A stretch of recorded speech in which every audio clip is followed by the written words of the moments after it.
الحمد لله رب العالمين والعاقبة للمتقين والصلاة والسلام على رسوله الكريم. أعوذ بالله من الشيطان الرجيم. بسم الله الرحمن الرحيم. لقد كان لكم في رسول الله أسوة حسنة. صدق اللہ العظیم. محترم حضرات، ہم سیرت رسول اکرم صلی اللہ علیہ وسلم پر لگاتار پروگرام کر رہے ہیں اور آج اس کا 213 سیریل ہے. ہم اللہ تعالیٰ سے دعا کرتے ہیں کہ اللہ تعالیٰ اس کو مکمل کرائے. آج ہم آپ کے سامنے جو بات رکھنا چاہ رہے ہیں وہ یہ ہے کہ اسلامک پالیسی میں جو ہمارے رسول اکرم صلی اللہ علیہ وسلم نے تربیت فرمائی، اس میں ایجوکیشن کے بارے میں کیا پالیسی اسلامی ہے.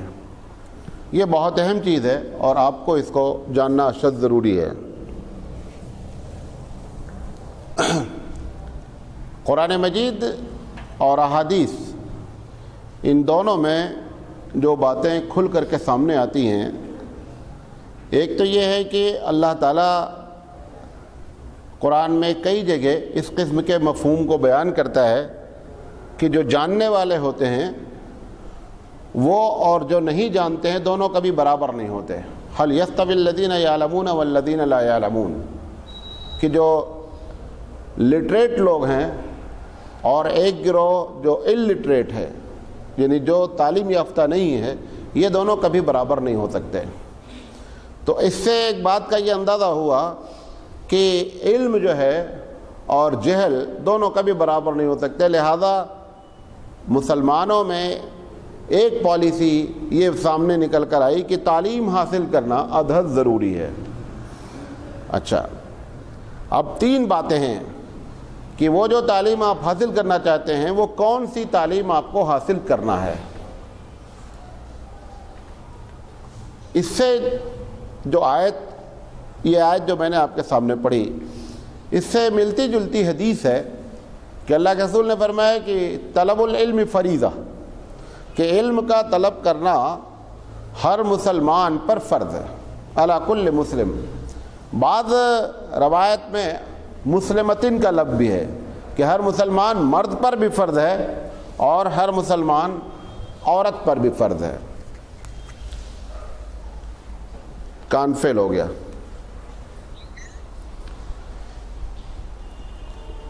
ہر مسلمان مرد پر بھی فرض ہے اور ہر مسلمان عورت پر بھی فرض ہے. یہ آیت بتا رہی ہے کہ جاہل اور جاننے والا کبھی برابر نہیں ہو سکتے. اب ہم جو بات آپ سے کرنا چاہ رہے ہیں قرآن حدیث کی روشنی میں وہ یہ ہے کہ وہ علم جو حاصل کیا جائے وہ کون سا علم ہو کہ جس کے بارے میں قرآن اور حدیث یا اسلامک پالیسی ہے. جو بھی علم حاصل کرے آدمی، چاہے وہ کیمسٹری ہو، بایولوجی ہو، حدیث ہو، قرآن ہو، کوئی بھی علم حاصل ہو، اس علم کے حاصل کرنے کے بعد نتیجہ یہ نکلنا چاہیے کہ غیر مسلم اور مسلمان کے رویے میں واضح انداز میں فرق ہو. یہ پالیسی ہے. مثلا ایک آدمی اپنے آپ کو کہہ رہا ہے عالم، کہ میں صاحب عالم ہوں، قرآن پڑھا ہوں، حدیث پڑھا ہوں، لیکن اس کا رویہ اور غیر مسلم کا رویہ دونوں عملی لحاظ سے ایک ہو رہا ہے. یہ علم کے مقصد کو ختم ہو گیا ہے. ایک انجینئر ہے، اس نے انجینئرنگ پڑھی ہے. انجینئرنگ پڑھنے کے بعد اس نے جو کچھ بھی سیکھا ہے، سول ہے، الیکٹرانک ہے، کوئی بحث نہیں، لیکن اس علم کے بعد اس کے اندر جو چیز ہے کہ اس کا عمل اور اس کا عقیدہ غیر مسلم کے کوئی مطابق نہیں ہے، تو یہ حقیقت میں ایجوکیٹڈ ہے اللہ کے نزدیک. بات سمجھ میں آ گئی؟ یہ جو ہم بات کہہ رہے ہیں یہ بنیاد ہے سارے علم کی.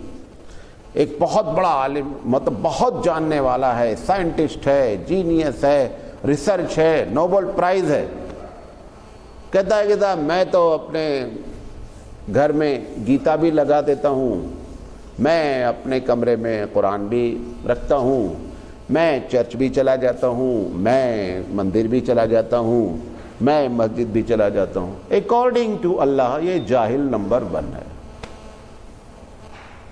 ہے نا. ایسے کہنے والے بہت بڑے بڑے طبقے ہیں